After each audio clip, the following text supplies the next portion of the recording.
Hello বন্ধুরা, তোমরা সব কেমন আছো? আশা করি তোমরা সব ভালো আছো। আজকে রানাঘাট যাওয়ার কথা ছিল সকালবেলা উঠে, তাই রানাঘাটে গেছিলাম। খাওয়া দাওয়া করে তারপর রানাঘাটে গেছিলাম টোটোতে করে, আমি আর আমার মা। গিয়ে রানাঘাটে গিয়ে ভর্তি হলাম, ডাক্তার দেখিয়ে ভর্তি করলাম। ভর্তি হয়ে তারপরে মা আবার কাঁধে করে নিয়ে গেল সেই দোতলায় যেখানে আর কি আমার ইঞ্জেকশনটা দেয়, ফ্যাক্টর। যেই ফ্যাক্টর আমাকে ফ্রিতে দিচ্ছে, আগেও ফ্রিতে দিত, এই ওষুধটাই আগে পাওয়া যাচ্ছিল না, ফ্যাক্টর নাই। 1,50,000 টাকা, 1,90,000 টাকার ওষুধ দিল আজকেও। এই 3 দিন 4 দিন মতো নিলাম টোটাল ওষুধ।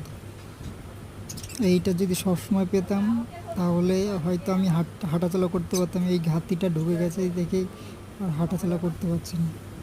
বন্ধুরা, তোমরা আমার ভিডিওটাকে কেউ লাইক করছো না, আমার ভিডিওটাকে লাইক করো, সাবস্ক্রাইব করো।